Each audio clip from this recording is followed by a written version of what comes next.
and Silas experience is not necessarily service, but it is in its true essence the name and experience.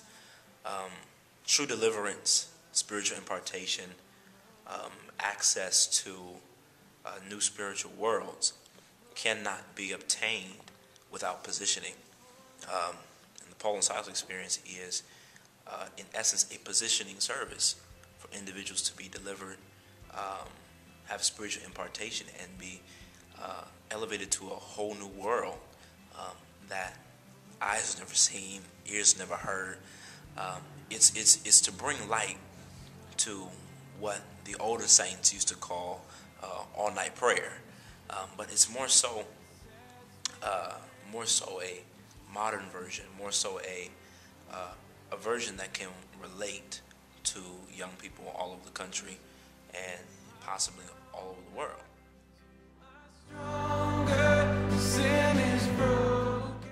Well, the Paul and Silas experience originally started, I want to say about 3 years ago.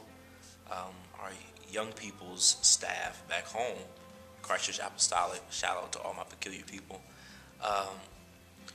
we originally planned to do a lock-in for our young people. And originally the thought wasn't my idea.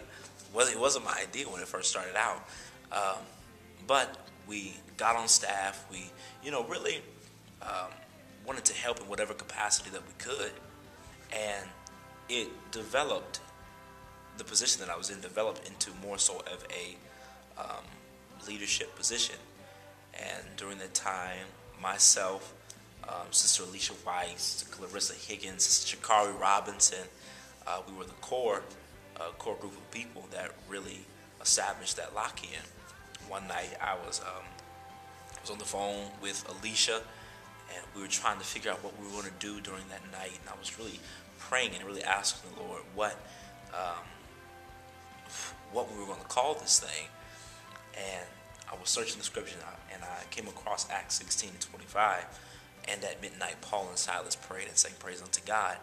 And I was penning down all kind of names of what to try to call it, what we were going to do, and eventually we came up with the Paul and Silas experience, and it's been history ever since.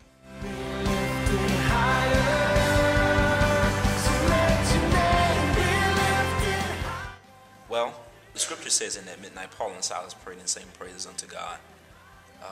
First of all, one thing that we have to understand about Paul and Silas they were anointed, they were great men of valor, great men of God, and carriers of the gospel of Jesus Christ. However, they were still bound, and they were anointed, but they were still bound. And sadly to say, that's what our generation has become.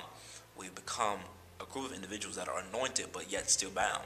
We can still come and sing in the choir, dance and run and spit and holler and throw pews across the sanctuary, but yet we're still bound. I'm expecting, number one, deliverance to occur in the lives of every individual that comes.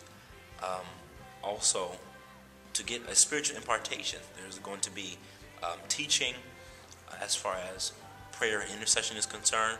There's going to be teaching on praise and worship, so that we have a download and a greater understanding of the significance of my prayer and the significance of my worship.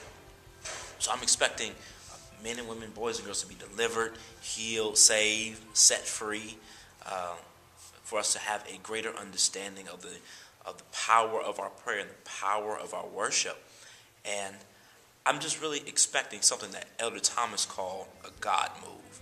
So that's what I'm really looking for on that night. Well, Paul and Silas Experience 2011, the release, is going to be right here in Mount Calvary Pentecostal Church on May 27th, 2011, beginning at 10 p.m., going to 2 a.m. We'll have a phenomenal time. We're right here, Youngstown, Ohio, 1812 Oak Hill Avenue. I hope and I pray